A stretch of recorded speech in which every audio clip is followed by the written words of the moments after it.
Alors comme ça, on va revoir l'idée de Shmuel. Le prophète Shmuel, avant de reprendre la Gemara, le sujet d'aujourd'hui, on a vu que il y avait une histoire, on va dire, un incident dramatique qui s'est passé. Shmuel, il est à peine jeune enfant, qui est ramené par sa mère. Sa mère, elle lui dit, ah non. Et Shmuel, qu'est-ce qu'il fait? Déjà, il monte c'est qui le patron, il donne une halakha. La halakha devant son maître Eli, son futur mentor. Et qu'est-ce qui se passe? Il dit, on a le droit de faire la shahita par quelqu'un qui n'est pas Cohen. Allez, on peut égorger, on peut faire aïe, aïe, aïe, aïe, aïe, salam alaykum, Abiyari. Tu peux dire salam alaykum au Tibour en face et sur Zoom. C'est que tu me fais la simha que de te voir. Alors, ce que je disais, donc, on va voir que Shemuel s'est permis de donner une halakha, et là, Eli va lui dire, écoute, tu as dépassé tes droits, tu n'as pas le droit de donner une halakha devant ton maître. Et le bon Dieu s'en occupera de toi. Quand elle voit ça, sa mère, elle lui dit, mais pas du tout, qu'est-ce que tu me fais à mon fils là? Et je ne t'inquiète pas, je te promets que je vais prier pour que le bon Dieu fasse, tu as un meilleur enfant, meilleur que lui. Ok. Et qu'est-ce qui se passe? On voit qu'à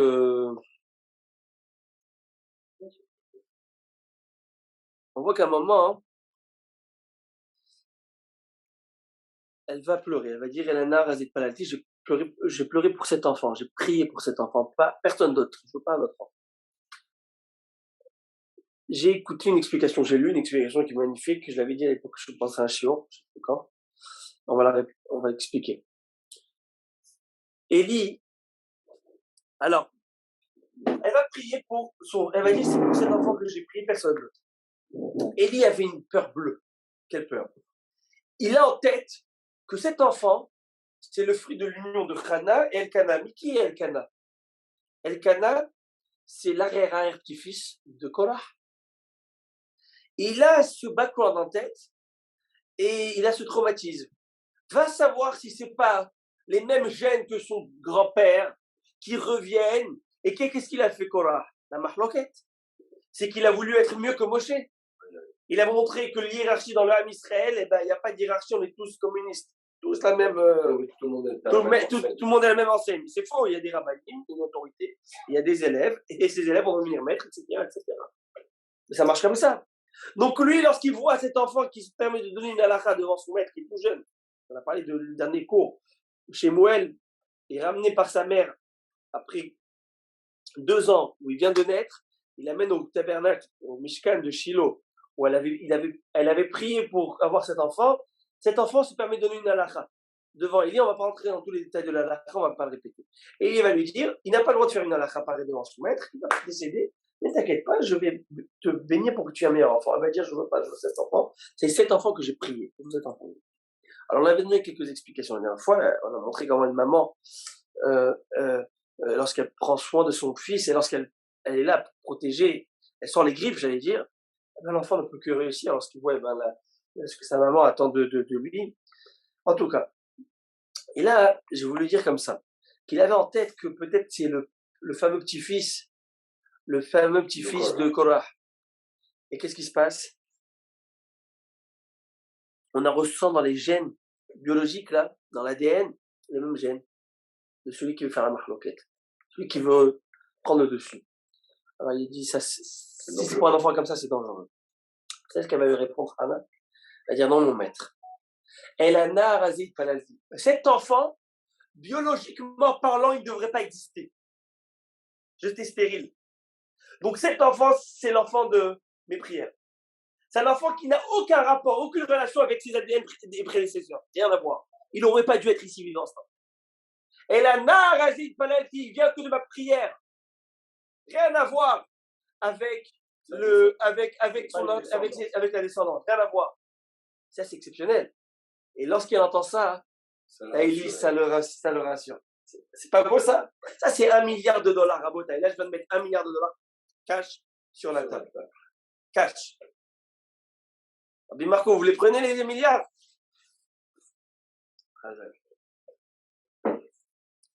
On avance. La Gemara, elle va dire, voilà, on est page 32. C'est de l'argent de Monopoly, ça. Ah, non, monsieur Snati. L'argent qui est dans le coffre-fort, derrière vous, là-bas. Vous voyez là-bas, derrière la maison que vous montrez, là-bas, c'est du Monopoly. Parce que lorsqu'on va monter après 120 ans, tu peux même pas t'acheter un coq avec. Tu peux même pas t'acheter un coq. Tu peux rien faire. Vous vous rappelez la belle histoire qu'on avait racontée du Hafez Chaim, ça fait 2 ans. Alors, il demande à Aaron s'ils servent du coq. On est sûr qu'ils servent du coq. Mais en tout cas, mais je vais expliquer c'est quoi. Baruch Rabba Rabbi Yaakov. Alors, l'idée, elle est comme ça. C'est qu'en fait, le Hafez Chaim raconte une histoire pour montrer la valeur, parce que c'est la valeur des choses. Il dit qu'un homme qui est décédé, et avant de décéder, il a dit à ses enfants, blindés, multimillionnaires, il a dit à ses enfants, vous m'enterrez avec le coffre-fort. Papa, merci papa, coffre-fort. Je pensais que tu allais nous laisser quelque chose. Vous laisser quelque chose, j'ai travaillé toute ma vie pour quoi? Pour rien prendre? Pas du tout. Tu m'enterres, et de toute façon, j'ai mis dans ce coffre-fort des dollars, des yens, des euros, des diamants. Et en plus, dollars américains, ça passe partout. Donc, normalement, ça passe là aussi.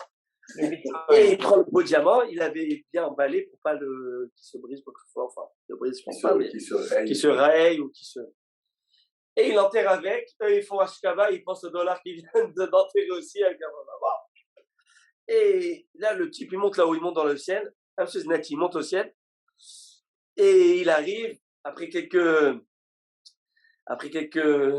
heures, ça a pris du temps, il monte là-haut, il franchit les cieux, il arrive devant un stand, il voit un ange. Après un si grand trajet, il voit quoi? Un beau frigidaire comme ça, une belle vitrine, mais quoi? Des canettes de coque glacées. Et là, il vient et dit, s'il vous plaît, 2 avec citron. Il dit, pas de problème, monsieur, sortez le cash. Il dit, Machimouspil, je vous donne ce que vous avez besoin. Il ouvre le coffre, là, il sort des euros. Il dit, tiens, ça, j'imagine, c'est bon, ça, ici, pas ici. Il voit, il dit, qu'est-ce que tu veux que je fasse avec un mouchoir? Mouchoir, ça, comment est-ce que tu me dis? Il sort les yens, marche pas. Il sort les dollars américains, ça passe pas. Il sort les lingots d'or à Botaille, ça marche pas. Et là, il dit, attends, 2 secondes. Il sort le diamant, il dit, ça, hein, tu dois aimer, hein?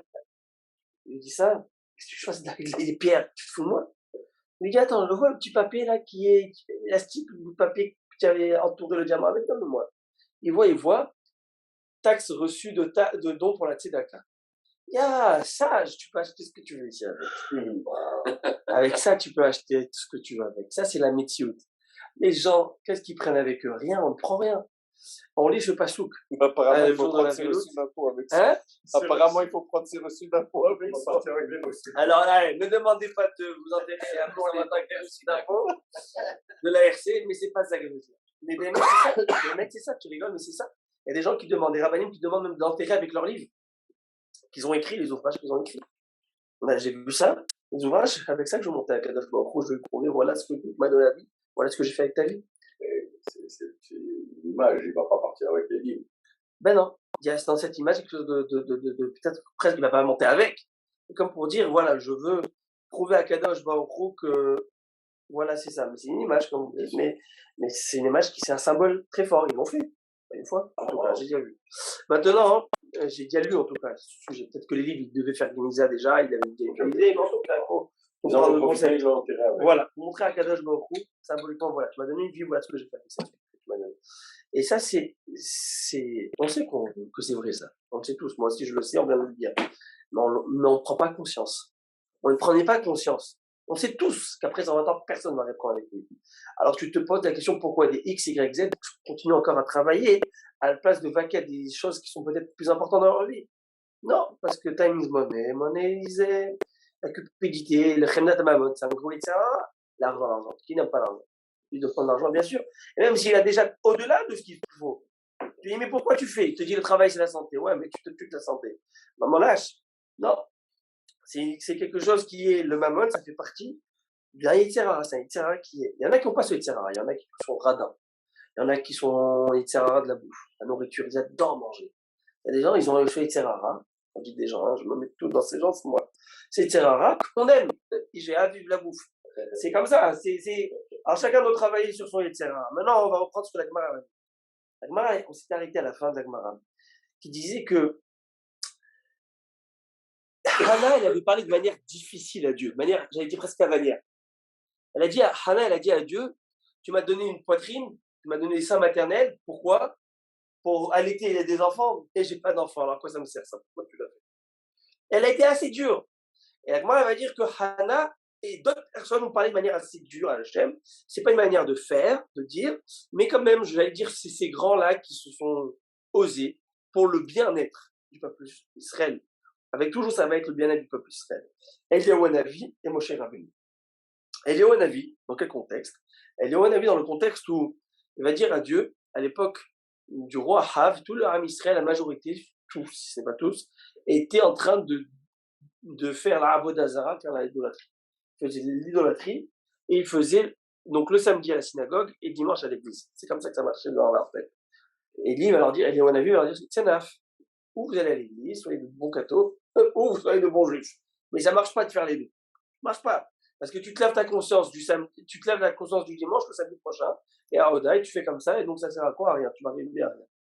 Maintenant, il va dire, et à un moment, Eliyahu Hanavi va dire à Dieu, mais s'ils sont arrivés dans cette situation, c'est à cause de toi.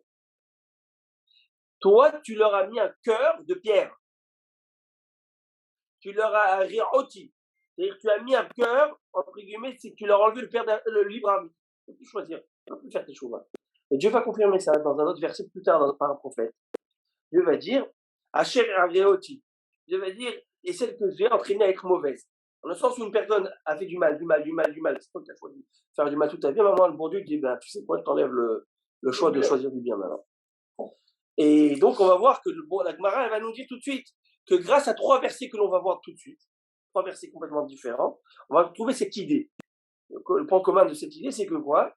C'est que on dit à Hachem, comme ça, Amar Rabbi Hama, Rabbi Hanina, plutôt de la page 32, on est à la page 32, lève. C'est intéressant, on parlait de cœur de pierre, hein? Cœur de chair. La même bête, c'est lève. Lève, en tout cas. Écrit que Dieu va, on pourrait, comme ça, la Gemara dit que grâce à ces 3 versets, heureusement qu'il y a ces 3 versets qu'on retrouve dans la Bible, parce que sans ces 3 versets, les pieds, je traduis littéralement, les pieds des ennemis d'Israël ne pourraient pas tenir. Et vous savez, c'est un euphémisme. Lorsqu'on ne veut pas parler du mal du Ham Israël, on dit les ennemis d'Israël.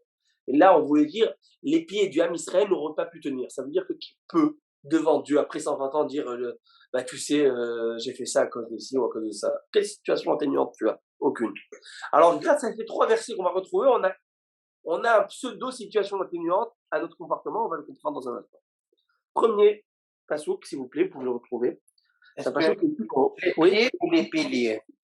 Les pieds, ça veut dire quand on dit le pied, les pieds, c'est ce qui sert à une personne à se tenir. Une personne peut faire face à toutes les revendications que bon Dieu va faire après 120 ans. Comment il va faire? Ce qui donne une stabilité, quoi. C'est ça, exactement. Alors, Mara dit, premier pasouk, Had dirti vacherioti. Un pasouk qu'on voit où Dieu va dire lui-même, j'ai entraîné à être mauvaise. Mais Had dirti, et un autre pasouk qui dit, Nekachomer be'yadotzer, kanatem biyadi be'Israël. C'est un pasouk dans Irmiya qui dit que de la même manière que l'argile est dans les mains du potier, ainsi vous êtes dans ma main, maison d'Israël. 3e verset, Va'asiroti et lev ha'eben b'sachem, ve'natat ilachem lev basar. C'est quoi ce pasouk? C'est un pasouk dans Yecheskel, où Yecheskel va dire que Dieu dit lui-même qu'à la fin des temps, il vous enlèvera le cœur de pierre et vous mettra un cœur de chair. Ça veut dire qu'à un moment, ben, votre cœur, il est devenu pierre.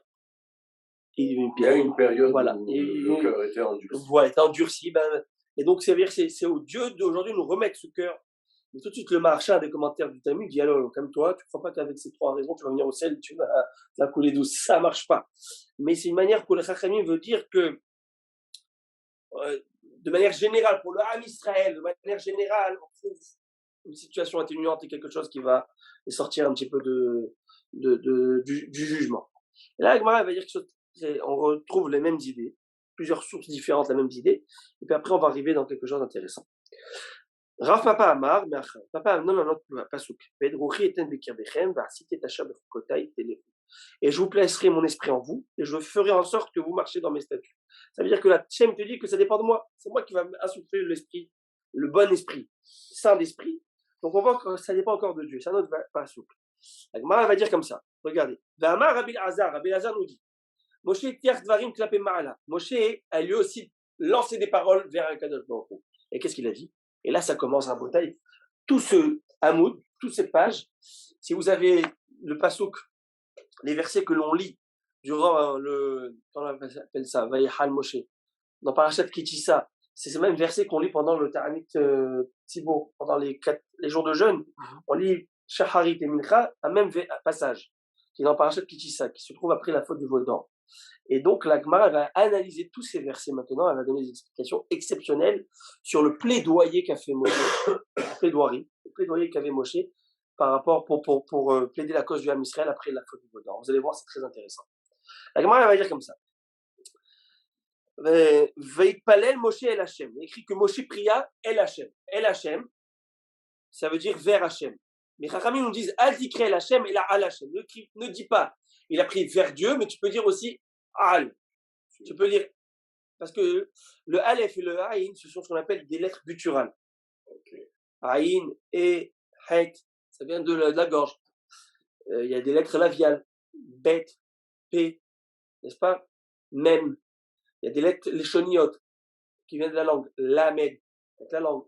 En tout cas, on verra qu'on interchangé dans la yeshiva de Rabbi Eliezer, Rabbi Eliezer Ben Yaakov, parfois on cédait à décrypter des textes sacrés grâce à le fait qu'on pouvait interchanger des lettres gutturales, parce que ça faisait partie de la même classe, la même famille.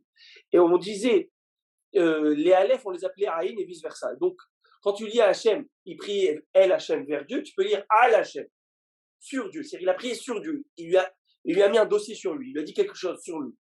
Qu'est-ce qu'il lui a dit? On va voir ce qu'il va lui dire dans un instant. Diabé Rabbi Yanaï Amri Macha. Diabé Rabbi Yanaï, il donne une explication, j'explique dans un instant c'est quoi. Vedi Zahav. Qu'est-ce qu'il a dit à Dieu? Il lui a mis la faute sur Dieu. Tu sais, si tes enfants, ils ont fait la faute du veau d'or, Hachem, c'est à cause de toi. C'est toi le problème. Où il a dit ça? Regardez, lorsqu'il va leur dire Vedizav. C'est quoi ce passouk de Vedizav? Vous le connaissez tous. Regardez. Passouk, Vedizav, je lis le passouk. C'est dans Devarim. Premier passouk de Devarim. Ve'ela Devarim Asher Diber Moshe. Voici les paroles que Moshe a parlé. Elle colle Israël à tout le peuple d'Israël. Be'ever à Yarden, juste de l'autre côté du Jourdain, avant de rentrer en Eretz Israël. Il est 36 jours avant sa mort. Et là, il va leur rentrer dedans. Tout le livre de Devarim, c'est en 36 jours, il va tout leur dire. Il va leur rentrer dedans, mais avec beaucoup de doigté. Il va leur dire des lieux géographiques. Et chaque lieu géographique, ici, il y a ici les fautes qu'ils ont fait dans ces lieux géographiques. Il va leur dire, Be'ever et Arden, donc qui se tenait dans l'endroit de l'autre côté du Jourdain, Ba'arava, Moul Souf, devant Souf, Ben Parad, Ben Tofel, entre Paran Tofel, Ben Lavan, Machatzirot, Vedizahav. Il y a un endroit qui s'appelle Dizahav. C'est quoi Dizahav? Zahav, c'est de l'or. Dizahav, dans l'endroit, on explique. Rachid sur place, il explique, et tout provient d'ici, de cette Gemara. Qu'est-ce que la Gemara a dit? Amar Dibi Rabbi Yanaï, Maï Vedizahav. C'est quoi Vedizahav? C'est quoi dans l'endroit où il y avait de l'or? C'est quoi le sens d'Izahav? Karama Moshe Finakadosh Baruch Hu. Ainsi a dit Moshe devant le Saint béni soit-il. Ribono, alors la maître du monde, Beshul Kesef Bezal, chez Shpata Lahem Israël, Hachamrou Dai. C'est quoi Dai en hébreu? Dai, c'est naf. Dai. Dai en hébreu, ça veut dire ça fait. Enaf, Dayenu.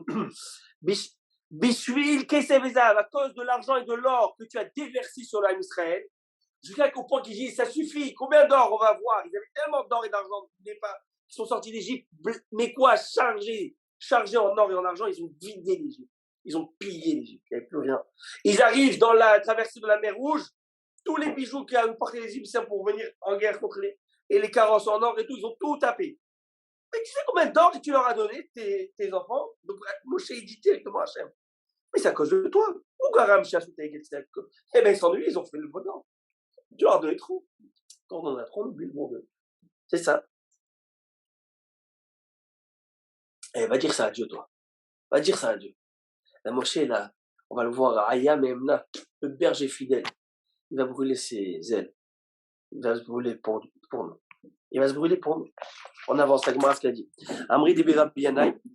Rabbi Yanaï explique. Rabbi Yanaï va donner un machal, Un machal, c'est quoi un machal? Tu veux un peu noter? Non. Bémet? Non. C'est fait maison. Elle n'est pas chaude, non? Ouais, Tu as le taux de sucre pour toute l'année.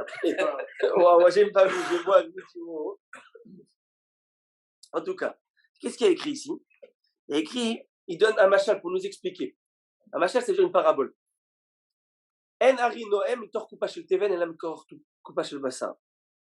Le lion ne rugit pas dans un enclos qui est plein de foin. Il rugit lorsqu'il y a de la viande. Tu veux exciter un fauve, mets-lui de la viande, mets-lui plein de viande là-bas. Tu vas le voir, il va être partout en train de bouger, sûr que personne ne prend sa viande. Il va être là en train de rugir, il va s'exciter à ce moment-là.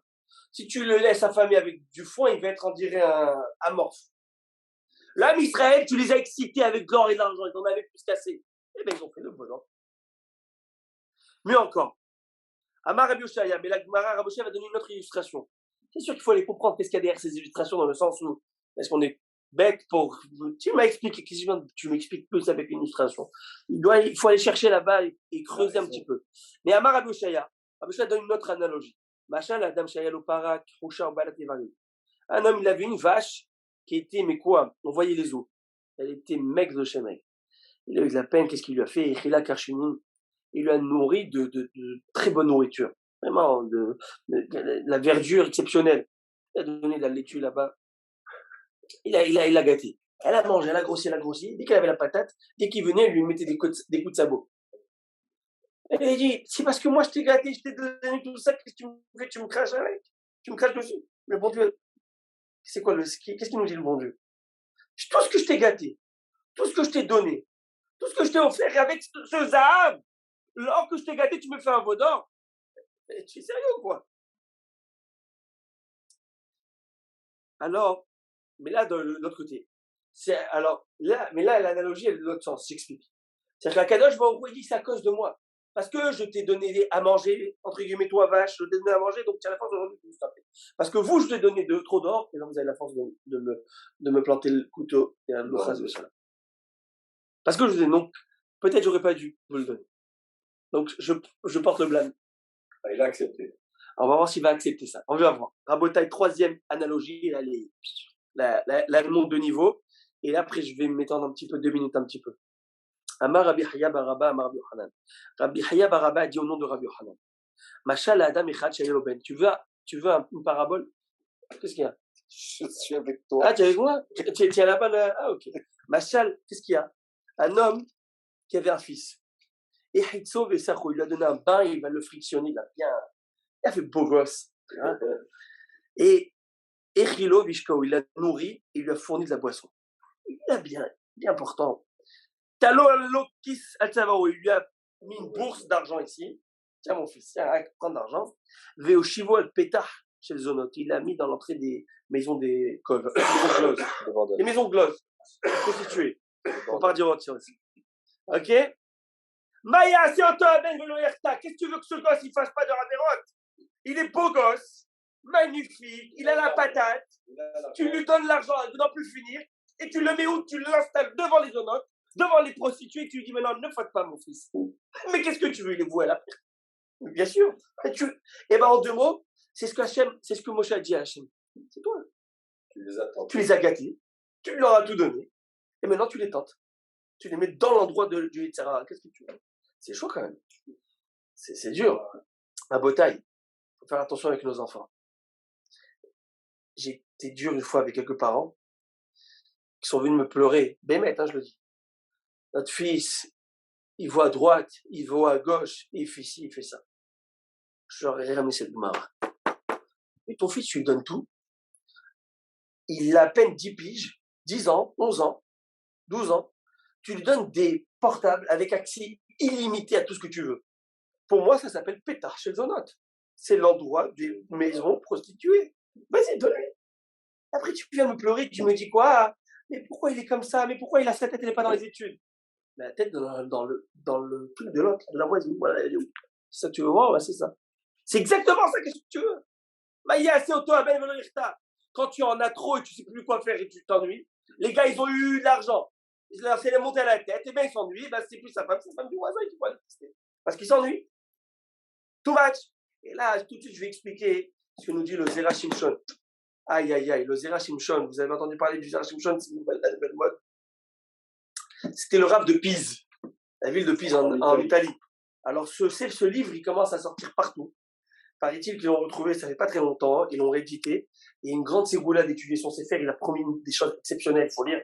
Je vous invite à lire la Agdama. Et donc aujourd'hui, ça devient c'est à la mode.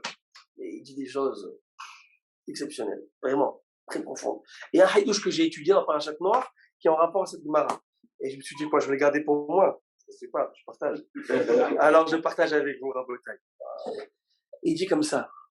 Il dit, on retrouve chez Noir, dans la Parashat Noir, que les gens du Maboul, comme son nom l'indique, Maboul, qu'est-ce qui se passe? Ils faisaient, vous savez très bien ce qu'ils faisaient. Ils faisaient Gilo et Arayot, mais quoi, l'inceste, pédophilie, que tu veux, la débauche la plus totale. C'est-à-dire qu'il n'y avait pas plus bas que ça. Qui est Shrit Kol Bassar et Darko Alaretz, tout cher à dévoyer son ordre naturel. C'est-à-dire que le coq, il partait avec la gazelle, un truc même tu ne peux pas concevoir. Même la terre, même l'inerte, elle n'était pas. Tu mettais du blé, ça sort de l'ange. Ça veut dire, tout n'était pas normal. Alors, à Botaï, et c'est Rachid dit que Alman Yahtam, Rachid, il amène une drache. C'est quoi qui a fait que Dieu a signé la Xéra, le décret du Maboul? C'est quoi que le bon Dieu a fait la signature? Quand est-ce que Dieu a signé? Il a dit c'est fini. C'est Gezel, le vol. Les voleurs, les gars. Ils volaient. Ça, il n'a pas accepté. Ça y est. Alors, je ne comprends pas. Il nous dit, le Rav, Zera Shimshon, je pose une question. Entre le vol et l'inceste, il n'y a pas photo. J'ai un moment, entre le vol et l'adultère et le. Je veux dire, ouais, c'est grave, voler, mais à un moment, tu vois ce que je veux dire? Voler, violer, il y a deux choses. Ce sont deux, mais. Il lui dit.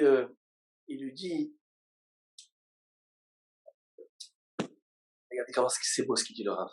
Il y a quelque chose d'exceptionnel. J'espère ne pas trahir. Il dit que. Est-ce qu'ils avaient du mal en termes de subsistance à l'époque du Maboul? Ben, c'était tous, il y avait la bracha partout. Ils étaient tous blindés. Tous. Ils avaient tout ce qu'il fallait. Alors, Akadosh Baruch Hu, il aurait pu dire, peut-être parce qu'ils ont trop, alors qu'ils se permettent d'aller chercher, de se dévoyer, de faire autre chose.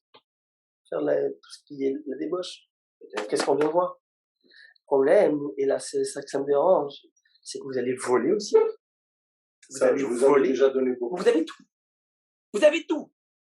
Le fait que vous volez, le fait que peut-être, je me suis dit, vous faites des avérotes, c'est parce que vous avez tout, je vous ai tout donné. Alors vous cherchez autre chose, un autre hobby.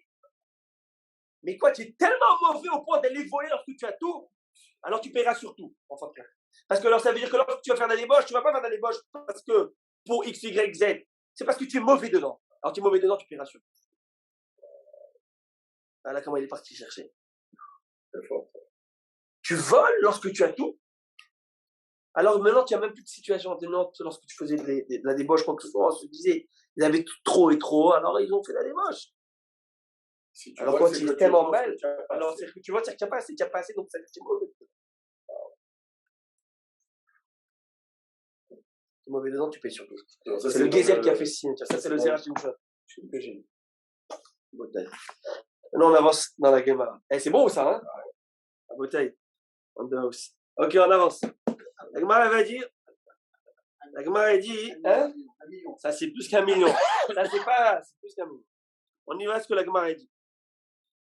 La Gemara elle avance, elle donne la même idée. Amara va habere de Ravuna va marav shechet. Aïnou d'amre inche. Ça, l'histoire que tu vas d'amener toi, Rabbi Hanan, de cet enfant que tu as mis dans. Alors voilà, encore une fois, une autre analogie. Il y a un proverbe, il y a un dicton populaire qui dit mal équessé, zané biché. Lorsque quelqu'un a l'estomac rempli, bien zané, il a bien mangé, mal équessé, il a bien mangé, zané biché, et bien tout ce qui est znout, tout ce qui est sale, tout ce qui est mauvais. Les personnes qui est occupée à aller chercher à manger, à aller chercher à vaquer ses occupations parce qu'elles de vivre, alors il n'a pas le temps de penser à des bêtises. Mais quand quelqu'un il a tout, et ben, il va faire quoi? Il va chercher des bêtises. C'est comme ça que ça marche. Alors, les bénisraëls, ils ont tout eu, Hachem. Tu leur as tout donné. Alors, ils font, mais ils ont fait l'erreur. Il amène dans le pasouk, Kemaritim, Veisbaou, Savou, Vayaram, Libam, Alken, Shechachoum. Lorsqu'ils sont arrivés avec leur pâturage, ils sont rassasiés, dès qu'ils sont rassasiés, leur cœur devient arrogant. C'est pourquoi ils m'ont oublié. Cette fameuse passouk encore de la Torah, et ton cœur deviendra arrogant et tu oublieras Hachem. Troisième verset que vous connaissez tous. Troisième, même quatrième. C'est un passouk qui dit, donc ce passouk, Rabotai, il est dans des varines. Il est écrit comme ça. Il mangera, il sera rassasié, il engraissera et il se tournera vers les dieux des autres. Donc quand est-ce que tu te tournes vers les dieux des autres? Lorsque tu es bien rassasié. Et le dernier passouk que vous connaissez bien,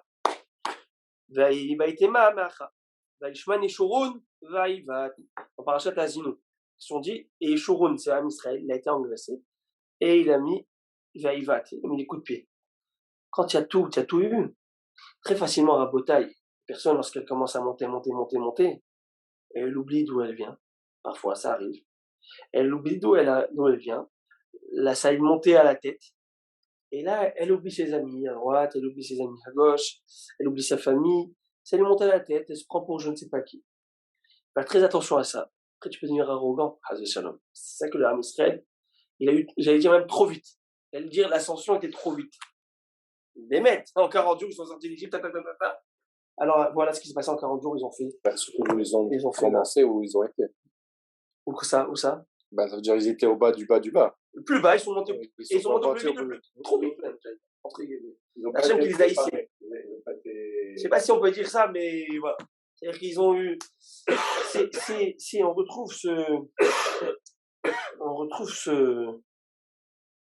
où on voit ça. Hein. Non, par rapport à. Je voulais vous dire, ça m'est sorti de l'esprit. Par rapport à ce passouk, un Hilouche, mais c'est sorti, ça va revenir, c'est Dieu. Amar Rabbi Shmuel bar Nachmani, Amar Rabbi Nathan. Est-ce que Dieu a accepté cette chose?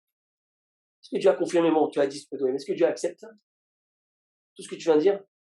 Et bien, Rabotai, on va voir dans un passouk plus tard, prophète, où Dieu va dire, par rapport à notre prophète, qui faisait la même bêtise à l'époque de Ahab, il faisait la Vodazara, il faisait le veau d'or aussi là-bas, plus tard dans l'histoire. Dieu va dire, mais qu'est-ce que c'est Betilahem, mais ça va sous la balle. Et de l'argent, je leur ai donné, de l'argent et de l'or, et ils les ont utilisés pour le bal. En fait, je leur ai donné. Donc, comme si pour Dieu, il est en train de dire, ok, je prends ma petite part de responsabilité.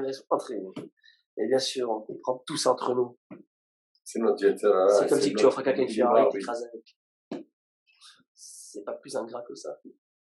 Alors c'est vrai, excuse-moi de t'avoir offert une Ferrari, j'aurais pas dû te l'offrir. C'est complètement débile. Ça dit même pas. Mais mon cher Rabbeinu, ça se dit parce qu'il sait que ça se dit pas à l'étranger, mais à papa. Papa, pourquoi tu as donné à ton fils ça? C'est une erreur. Le père ne peut jamais se pardonner. Parce que le père, il a à protéger son enfant. L'autre n'a pas la même obligation, la même responsabilité de protéger l'autre. Donc il donne un cadeau, tu m'aimes Dieu, tu es un gars. Mais un papa, il doit savoir pédagogiquement qu'est-ce qu'il donne à cet enfant selon ses capacités, ses aptitudes, pour pouvoir appréhender la chose. Alors Hachem, qui est notre père, lui, il peut accepter ça. Parce que c'est le père. Bon ou pas bon? Mais est-ce qu'il les a pas testés en leur donnant autant? Bien sûr, ça fait partie du test, on a échoué. Il dit, Shlomo HaMelech, voilà, ça me revient. Shlomo HaMelech, il dit comme ça, ne me fais pas pauvre. Ne me fais pas, Dieu, donne-moi ce que je dois manger. Donne-moi à manger, ma subsistance. Ne me fais pas pauvre, j'ai peur de voler. Ne me fais pas riche, j'ai peur de t'oublier. C'est Shlomo HaMelech. Et Shlomo HaMelech, il nous apprend que peut-être le nisayon de la richesse est plus dur que le nisayon de la pauvreté. Le nisayon, ça veut dire l'épreuve. L'épreuve de la richesse, quelqu'un qui est riche, eh ben, c'est plus dur pour lui de gérer que Chazal le test de la pauvreté. Alors on va tous se dire entre nous, bon Dieu, teste-moi avec la richesse, t'inquiète, je vais gérer. T'inquiète, je vais gérer. Mais on n'est que des dépositaires. Lorsque Kadosh Baruch Hu te donne de l'argent, tu es un dépositaire. Tu as mis de l'argent, un sou qui dit comme ça. Im kesef talvé tami. Un sou qui dit, c'est Wahai Kadosh qui explique, c'est pas moi. Si tu prêtes d'argent au pauvre, je voulais le passer, ok? Là, ce qu'il dit, le Wahai Kadosh, une beauté. Une beauté, vraiment une beauté. Ça tombe bien parce qu'on a Wahai, alors on va faire cette beauté. Je voulais le passer, ce qu'il dit.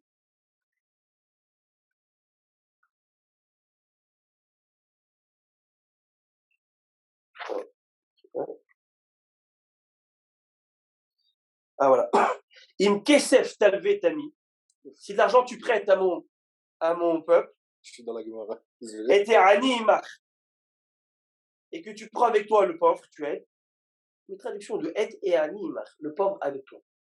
Tu dis Rahim Akadosh. Alors la paracha elle t'apprend ici quoi? Tu dois pas être un créancier dans le sens où tu vas lui prêter avec usure, avec intérêt. Ne va pas l'arracher là. Il en a besoin.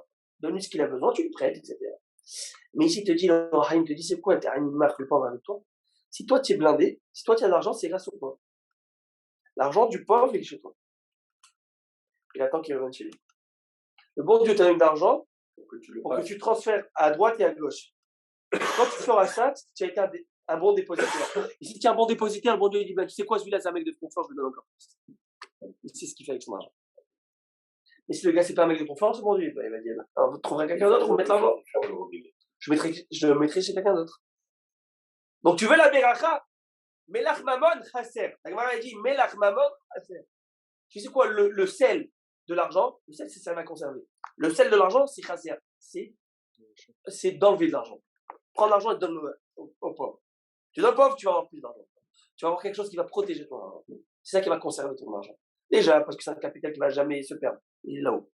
Deuxièmement, c'est le bon Dieu, il va dire, comme on vient de dire. Celui-là c'est un bon dépositaire. C'est un bon gars. C'est un gars où je peux mettre mon argent et je sais que j'ai rien à craindre. C'est ça l'idée. Tu vas avoir un, c'est ça. C'est dur, parce que là, typiquement, tu vois que tu es en train d'enlever $5,000. Tu viens d'enlever ton compte, il y a moins 5 000. Alors, il est où le plus 5 000? Et sur moins 5 000, tu n'aimes pas aider les brachot qui t'amènent. Tu sais pas. Et c'est ça le Nisraël de notre Tzedaka. C'est que, et la différence entre un Ben Israël et un Goël, la Gemara a dit, c'est beau, la Gemara a dit, regardez la différence entre un Ben Israël et un Goël. Un Ben Israël, s'il donne de l'argent, par exemple, à la Tzedaka, il dit, je donne la refouach lema de mon fils ou de X, Y. Alors, allez, nous, cette personne est décédée. Est-ce que le Ben Israël, il regrette d'avoir donné la tzedaka? Non, c'est tant pis. Pas tant pis. Hachem, C'est j'ai bien, fait la Hachem, j'ai fait la tzedaka. Il dit Hachem, c'est ça. C'est ça, je te donne, tu m'as tapé $5,000. C'est ça qu'il dit Shlomo Ameler, lorsqu'il va construire le Beth Amikdash, il va l'inaugurer, il va dire à Dieu, et toutes les prières des goyim acceptées. Dis pas ça au Ben Israël. Parce qu'un Ben Israël va comprendre que peut-être si Dieu t'accepte pas la prière, c'est que c'est pas bon pour toi. Mais le goy n'aura pas cette compréhension. Alors donne-leur ce qu'ils ont besoin. Pour pas qu'ils disent c'est précieux Dieu alors. Mais un Ben Israël ne dira jamais ça. Un Ben Israël, il laisse cet émotion parfait dans le cadre. À Botaï. Est-ce qu'on peut mettre un peu plus de zoom? Je veux les. Est-ce qu'on sur moi? Mais pas quand je vais sur moi, je veux les voir. Je ne me vois pas les voir. Je ne me vois pas les voir. Je pourrais simplement, Rav Malkiel, je pourrais simplement vous dire que très souvent, on ne comprend pas les fins de phrases parce que le son est perdu. Est-ce qu'il y a moyen de Oui, peut-être. Est-ce que là c'est mieux? Ben parce que dans ce que vous disiez tout à l'heure, je perdais la fin de vos phrases parce que je les entendais pas. Est-ce que il y a, je sais pas si avec Aaron, il y a quelque chose à faire pour côté son? Je vais mettre le micro de ce côté. Est-ce que vous m'entendez mieux? Oui, moi je vous entends très bien. Mais... Oui, est-ce que ton micro est bien réglé? Oui. Moi, je l'entends très bien. Les fins de phrases, je les entends pas. Ok, c'est pas grave. Ouais, non, je termine pas mes phrases, c'est mon problème. C'est réciproque. Non. Il y a des phrases qui coupent, c'est vrai. Voilà. Ok, Rabotaï. Ok, Mihila. Merci, Zine. Je comprends pas, ici ça coupe pas. Ok, Rabotaï, on avance. Vous êtes à côté. Le feu, là, c'est ça le feu, coupe là. pas chez moi. Moshe Rabbeinu, il Rabbi va dire Malkiel, quelque chose. j'ai l'habitude de voir, j'ai l'habitude de vous voir sur l'écran, mais là c'est Rabbi Meir Balanès qui est en photo. Je vois ça. On va me mettre en vedette. Parce que je comprends mieux quand je vous vois parler. Il faut épingler. En haut de l'image à droite, il y a 3 petits boutons. Mais épingle, tu vas épingler le. On me met en vedette. Là, sur moi. Ok. Alors, à Botaï, va nous dire, la Gemara continue. Va y daber Hachem el Moshe. Donc après, étant donné qu'on a parlé comment on appelle ça, du Vaudor. Alors qu'est-ce qui se passe? Non mais Voilà, là, je me vois trop. Non, qu'est-ce qu'il y a après que, après que la, après qu'on a parlé du veau d'or, on a ouvert la parenthèse. Alors, la Gemara va te dire, tu sais quoi, on va ouvrir cette parenthèse. On va ouvrir le dossier. On va voir ce que Moshe dit à Hachem. Vaïdaber Hachem el Moshe. Lech red. Hachem a parlé à Moshe, il va lui dire, descends parce que ton peuple que tu as fait monter d'Égypte a fauté. Lech red kishichet amecha. Vous connaissez ce passage. Lech, va, descends parce que ton peuple a fauté. Amar Abil Azar. Amar lo Akadosh Baruch Hu. Regardez ce que c'est beau. C'est quoi? Lech red. Va, descends. Descends. Va, descends. Ou lech, va. Il était, Moshe Rabbeinu à ce moment-là, il était au ciel. Souvenez-vous, pour recevoir la Torah. Il est monté pour 40 jours. Et là, on est à la fin des 40 jours, 6 heures avant la fin. Jet lag, délai. Et qu'est-ce qui se passe? Ils ont mal calculé, ils ont fait la faute du veau d'or. Dieu va leur dire, descends, ton peuple a fauté. C'est quoi descends? Amar lo akadosh baruch hu, le Saint béni soit-il dit à Moshe.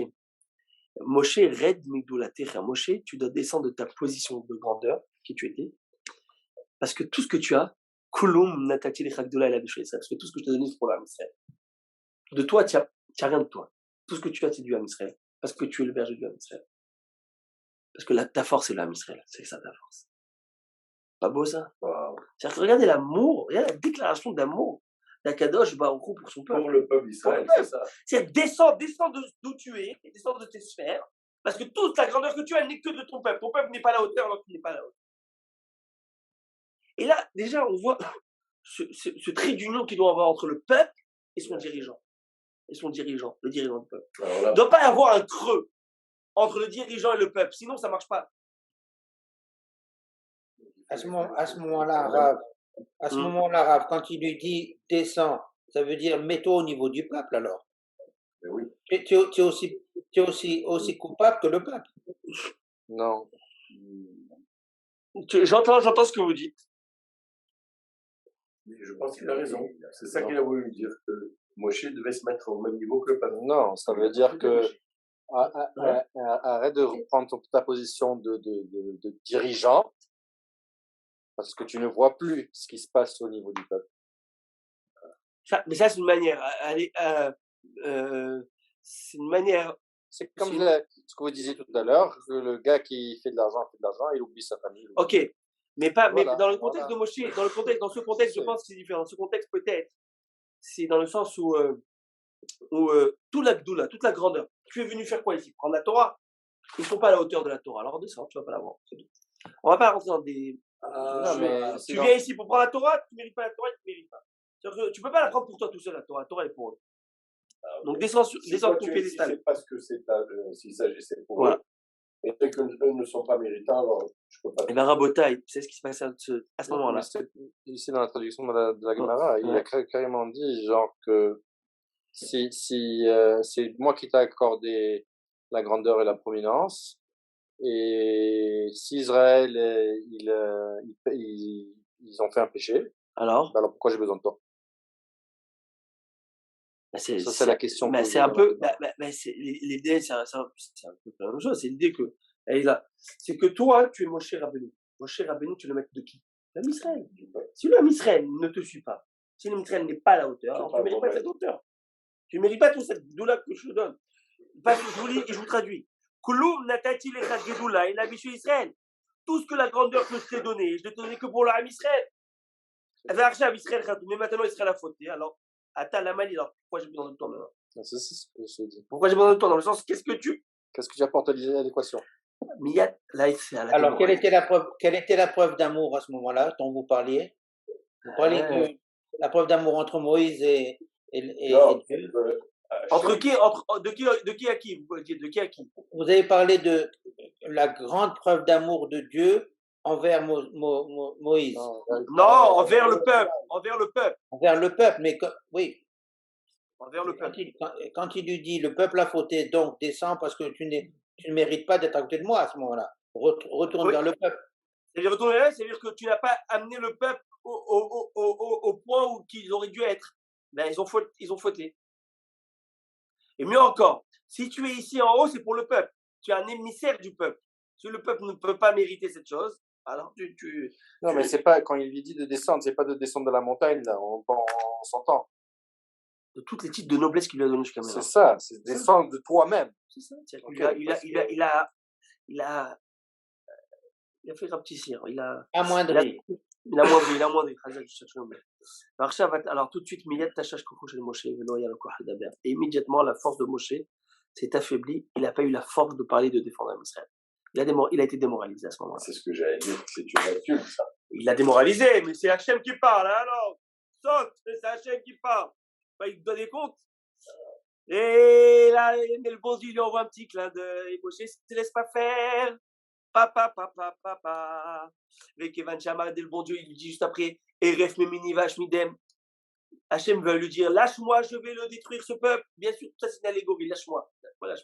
Tout de suite, Amar Moshe, il dit que bon Dieu est en train d'envoyer un petit clin d'œil. Lâche-moi, Davar Zetalouy Bi. Cette affaire dépend que de moi, comme on va le voir dans un instant. Et c'est quoi lâche-moi? C'est-à-dire que si je ne te lâche pas, tu ne vas pas les anéantir. Tu crois que je vais te lâcher? Tu rêves. Immédiatement, il se leva, il s'est renforcé dans la tefila, il a imploré toute la miséricorde divine en faveur d'Israël. Et la Gemara va donner une parabole pour illustrer cet enseignement. C'est comparable à un roi de chair et de sang qui s'est emporté sur son fils. Cet enfant, il a fait une très grave chose. Mais quoi, la plus grave au monde? Je ne sais pas. Il a fait une chose affreuse. Son père, il s'est levé, mais pourquoi? Il lui a mis la traha de sa vie. Et l'ami du roi était assis devant lui. Il a vu que le roi, il est tellement comme ça, tremblé de dire un mot, il ne voulait pas dire au roi, lâche, ne fais pas ça à ton fils. Et il sentait qu'il allait lui mettre, mais quoi, il allait tuer son fils. Il allait vraiment le. Le roi, il voit son ami. Il m'allait aviser chez Osher et Fana va tir. S'il n'y avait pas mon ami qui était devant moi, je te tuerais. Amar, d'avoir Zetaloubi, Miyad Amad Vetilo. Donc il a compris quoi? Qu'en fait, ici, je joue un rôle de médiateur. Je peux essayer de calmer le roi. Alors, si c'est comme ça, il va dire, roi, tu vas tuer ton fils, héritier du trône, ton fils, ta chair, il a commencé à le calmer, et il s'est calmé. Alors, bien sûr, Akadosh Baruch Hu, est-ce que c'est comme aujourd'hui, l'Avdil, que tu nous entraînes. Retiens-moi, je lui casse la. Tu vois ce que je veux dire? Retiens-moi, sinon je lui mets la traite de sa vie. Alors, voilà, me lâche pas. Les gars, il a peur, c'est peur, vas-y, ne me lâche pas. En tout cas, me lâche pas. Qu'est-ce qu'on a besoin de savoir? C'est quoi ça? J'avance, c'est pas terminé. Arrête de me supplier, lâche-moi. Arrête de me supplier. Non. C'est parce que Moshe, il n'a pas encore supplié. Moshe, il n'a encore rien dit. Il négociait pas. Il n'a pas encore négocié. Dieu va dire, descends de ta hauteur, les raids, descends, va les revoir. On a expliqué ce qu'on va les revoir. Tiens, descends-toi déjà du niveau où tu es arrivé. Mais plus encore, tu sais quoi? Je vais les anéantir. Laisse-moi, je vais les anéantir. Il a compris que tout dépend de lui. Parce qu'il dit laisse-moi. Et tout de suite, Agmara va dire, on retrouve ça dans ce pasouk. Et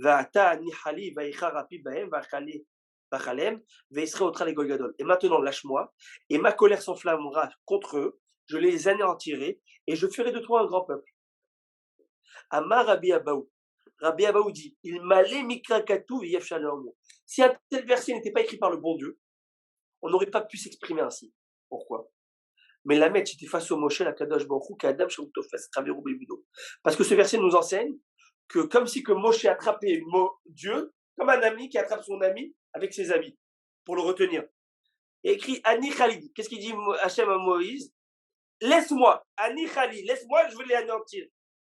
C'est quoi laisse-moi? C'est comme un gars qui attrape son ami et qui l'attrape par ses habits. Non, il ne va pas, surtout il n'y va pas. Alors il te dit, Rabbi Abaou, on n'aurait même pas, ça s'écrit même pas ces mots. Parce que le bon Dieu, il est attrapable, ça veut dire quoi? Alors vous avez bien compris que Dieu, ça c'est une image. Dieu n'a pas il n'y a pas d'essence de Dieu, il n'y a rien. On ne peut pas comprendre, il n'y a pas. Mais par contre, Dieu, par quoi j'allais dire, comment on peut appréhender Dieu? Comment on peut comprendre Dieu? C'est par les habits de Dieu. C'est par les attributs de Dieu. Un jour, Dieu, il est Rahman, il est miséricordieux. Un jour, entre guillemets, il est en colère. Un jour, il est plein de bonté, de chesed. Tout ça, c'est pas Dieu. Parce que Dieu, il est bonté. Non, Dieu n'a pas quelque chose. C'est une manière qu'il va se comporter, comment nous, on va le percevoir. Alors, c'est ça. Moshe va attraper les habits de Dieu. Les habits, c'est quoi? C'est la perception. Moi, aujourd'hui, comment je vous vois? Je ne vous vois pas tout nu. Je vois vos habits. D'accord? Donc, ma perception de vous, c'est vos habits. Vous, comment vous êtes habillés? Quand je me rappelle M. Gabé, je me rappelle M. Gabé, comment il est habillé. D'accord? Très bien. Alors maintenant, la perception d'Akadosh Baruch Hu, c'est selon sa manière, comment il se conduit vis-à-vis envers nous. Alors il dit, il a enlevé les habits de colère, entre guillemets. Il lui a enlevé l'attribut de colère, il a enlevé l'attribut de justice divine, parce que la rigueur, la justice. Le gars, je viens tout leur donner, je les ai sortis d'Égypte, ça fait 210 ans qu'ils sont en Égypte. Mibet Abadim Peditanu. Je leur donne la Torah, ça fait 40 jours qu'ils ont reçu la Torah. La Gemara, elle va dire ça, mais je l'appelle, c'est comme une femme qui est en train de tromper son mari sous la roupa. Sous la roupa, tu me trompes ou quoi? Vous imaginez, la Kala, elle va sous la roupa, elle va tromper son mari. Qu'est-ce que tu fais? Rabbi me disent que même pendant le don de la Torah, ils avaient déjà l'idée du venant. Faut comprendre ça, on expliquera un autre jour. Mais ça se fait pas. Et mais quand même, il a dit, laisse-moi. Et là, Moshe va réussir à dévêtir du, entre guillemets, de la rigueur, il va lui mettre la miséricorde. Regarde ce qu'il veut dire. Il va lui dire, tu sais quoi, laisse-moi les tuer, les anéantir. VASC Otra le Golgadol. Et je vais faire de toi une nouvelle nation. C'est-à-dire aujourd'hui, je vais les éradiquer. Et toi, tu vas être le premier patriarche de la nouvelle nation qui va sortir de toi. Il a dit là. Attends, proposition de malade. Si ça reste entre nous, si on est entre nous à ce point, les gens, ils n'écoutent pas, il n'y a pas de politiquement correct. Pas mal, la proposition. C'est ce qu'Hachem lui dit. C'est ce qu'il dit Moshe Rabbeinu. Eh ben, Amar Rabbi Elazar.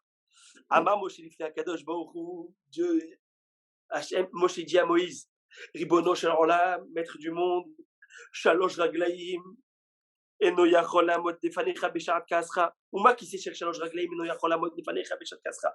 Si un tabouret à 3 pieds, c'est-à-dire un peuple qui posait être Abraham, Yitzhak et Yaakov, comme patriarche, comme pied, comme pilier, n'a pas pu tenir devant toi, alors moi, qu'est-ce qui va se passer? Je vais être moi le patriarche de la nouvelle nation. Donc je vais être une chaise ou un tabouret d'un seul pied. Je crois que mes enfants pourront tenir devant toi. Mais ça marche pas ton truc. Les dés sont pipés. Mais déjà, Abraham, Yitzhak et Yaakov, et moi, Moshe, je te leur mettre. J'essaie ça n'a pas marché, tu les as anéantir. Mes enfants, elle est où mon assurance vie pour mes enfants? Il n'y a pas. Ça marche pas ton truc.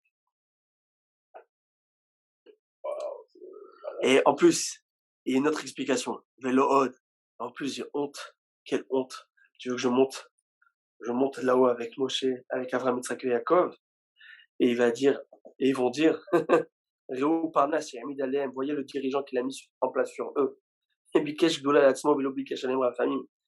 Il a cherché la grandeur pour lui-même, il a oublié d'implorer la miséricorde divine pour eux. Wow. Tu veux que je monte là-haut, je me tape la honte? Avraham, Yitzhak et Yaakov, ils vont me snobber. Je parle dans ces termes parce que non, mais on se comprend, mais c'est tu veux que quoi?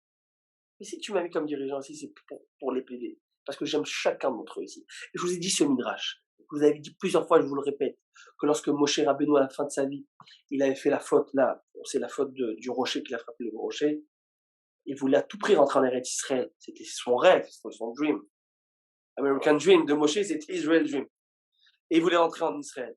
Et Moshe, Hachem, il me dit, tu rentres pas. S'il te plaît, 515 prières, va être Hanan el Hachem. Je supplie Dieu. Dieu va lui dire dans le Midrash, c'est écrit, il lui a dit pas de problème. Tu vas supplier 2 fois, de cette manière exceptionnelle. Alors, une fois pour la faute du veau d'or, je laisse le peuple, une fois pour que je te fais rentrer. Je te fasse rentrer. Eh ben, tu sais quoi? Si je te fais rentrer, j'annule mon pardon. Choisis. Un des deux. Tu peux pas tirer les deux. C'est ce qu'il va dire Moshe Rabbeinu. Il y a mot tout bien qui est Moshe. Je meurs 100 fois, mais il n'y a pas un petit porène, un nombre d'un Israël qui tombe. Pas un. Ça, c'est un dirigeant. Ça, c'est un dirigeant qui rentre jusqu'au cou, qui est prêt à mourir pour chaque Ben Israël. Ça, c'est un mani. Un mani comme ça, on n'en a jamais eu. Quelqu'un qui va se tuer, pas pour son kavod, pas pour lui. Lui, il est prêt de se prendre la trichade de sa vie après à la mort. Parce que ça laisse des séquelles, tu ne vas pas comme ça, Hachem. Et ben, tu vas pas rentrer en Israël. Mais c'est pas grave. Même si c'est pour rentrer en Israël, pas pour manger des glaces. Pour aller faire du surf sur Natania là-bas, où je ne sais moi, Herzliya, ça va pas, quoi. Au pêcher, le Ouhan, le bar. Le Joefish, j'avais le Goliath, et on avait un poisson énorme. On est là-bas? Non,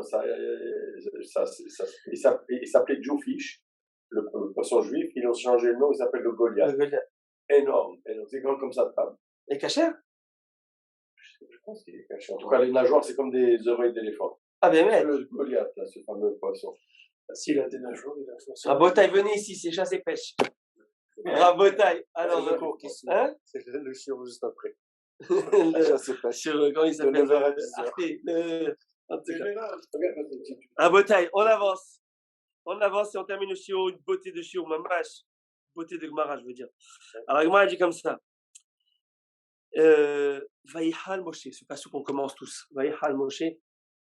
Moshe a imploré Hachem. Vaïhal Moshe, et Pene Hachem, Elokav, etc. C'est quoi Vaïhal? Vaïhal. Ce fameux Vaïhal qu'on connaît tous dans le livre Vaïhal Moshe, c'est la parachat de Ta'anit. La parachat Kitissa, qu'on lit tous les Ta'aniot, ça veut dire tous les jours. Et ben l'Agma va donner une série d'explications dans Vaïhal. Vaïhal imploré, mais elle va donner d'autres explications à l'étymologie du mot Vaïhal. Amar Abil Azar, Akadosh Baruch Hu, mais la mèche Ahmad Moshe Bitfila, elle finit Akadosh Baruch Hu, Hachéchalou. Ça, c'est ce qu'a dit monsieur Znati tout à l'heure. J'explique. Ça veut dire quoi? Moshe a imploré, mais ça vient du mot Vaïhal. Vaïhal, ça vient du mot Holé. Holé, c'est malade. Et ben, ça nous enseigne que Moshe s'est tenu en prière devant Hachem jusqu'à qu'il a, entre guillemets, il a ennuyé Dieu. Il a importuné, il a dit, tu sais quoi, vas-y, casse pas. Allez, prends le cordeau. Tu m'as saoulé. Voilà, il a eu allusion. Ça a été là. C'est-à-dire quoi alors? C'est pas Kadosh Baruch Hu, on parle pas d'un homme qui te dit, tu sais quoi, tu m'as cassé les pieds, vas-y, dégage. C'est juste qu'il a ça veut dire que c'est ça qu'Hachem voulait. Je veux que tu lâches pas l'affaire. Tu me prouves tous les bons. Et ben, tu sais quoi? Je fais que tu vas entre guillemets, me rendre malade. Et ben là, je vais accepter. Là, je vais accepter. Ce sont des termes qui se mettent pas sur Dieu. Non, mais comme on vient de voir tout à l'heure, Rabbi Abaoud nous a dit, il a dit, si c'était pas écrit, on n'aurait pas pu le dire. Et c'est écrit. Alors on le dit, on l'explique de cette manière. Deuxième explication, je terminerai avec celle-là. Rava, il dit, Hache ferlo nidro. Tiv acha vaïhal ou tiv atam lo yahal devaro. Vaïhal, ça veut dire implorer. Explication simple. Mais ça vient du mot aussi yahel. Yahel, c'est quoi? Vous connaissez tous ce pasouk. Lorsqu'une personne fait un vœu, et un éder, lo yahal devaro. Personne ne peut pas revenir en arrière sur son vœu. Ne peut pas profaner sa parole. Lo yahal devaro. Tu as fait quelque chose, tu fais. Et comment quelqu'un peut se délier d'un vœu? Qu'est-ce qu'il fait? Atarat nedarim. Alors il dit Hachem, Moshe, Hachem il dit, mais moi j'ai fait un vœu. C'est tout, je vais les anéantir. Moshe il dit, moi je vais te délier ce vœu. Parce que quand on a besoin de se délier le vœu, on va chez le plus grand de lui. On va chez Chacham. Chez qui on va? On va chez Chacham qui t'enlève, qui te trouve à l'endroit, hein, c'est pas un pétard. Un pétard, c'est une ouverture d'une suite de cour. Où il te dit, est-ce que quand tu as fait le vœu, tu avais pensé à ça, toi? Ah non, j'avais pas pensé à ça, je pensais pas que c'était si dur. Alors, tu sais quoi, tu pensais pas à ça, alors tu es délié. Le bon Dieu, il a toutes les connaissances, c'est tout. Alors, il faut comprendre ce que ça veut dire, en tout cas, il lui dit Hachem. Vaïhal. Tu sais quoi? Toi, tu peux pas t'annuler, parce que tu as fait le vœu, moi, je vais t'annuler. Ici, c'est qui? C'est moi. Mais encore, je termine avec ça, mais la metch atzma, shmasa atzmo lemita alev. Ça nous enseigne que Moshe a risqué sa vie en leur faveur. Il va leur dire, maintenant, si tu pardonnes très bien, si tu pardonnes pas, efface-moi de ton livre. Efface-moi de ton livre. Je veux plus être là. Le livre de la vie. Parlez-moi. Je veux plus. Je suis pas intéressé. Je suis pas intéressé. Si tu leur il est prêt à mourir. Et Akadosh Baruch Hu va accepter. C'est pour ça qu'on est aujourd'hui ici. C'est grâce à Moshe Rabbeinu. Voilà, it was pleasure to see you. C'est un plaisir de vous voir. Rav, excusez-moi. Où est-ce qu'on peut lire le commentaire de ce dialogue entre Dieu et Moïse quand il lui dit je donnerai ma vie. Non, où tu donnes ta vie, où je libère ces gens-là, le peuple. Où est-ce qu'on peut trouver ce commentaire? Où on retrouve le dialogue où il lui a dit Oui, parce que où je te laisse entrer en Israël et je ne pardonne pas, où je pardonne et je ne pas entrer en Israël. C'est le Midrash. Dans le Midrash. Je vais vous l'envoyer, Blinéder. Merci. Blinéder. Ok? Alors, à Botaï, on se dit Kol Touf, ciao. Et si Dieu veut, à jeudi. Voilà, pour un nouveau show. En tout cas, ça fait un plaisir que de vous voir en live. Et en live. C'est beau. On est retourné les livres.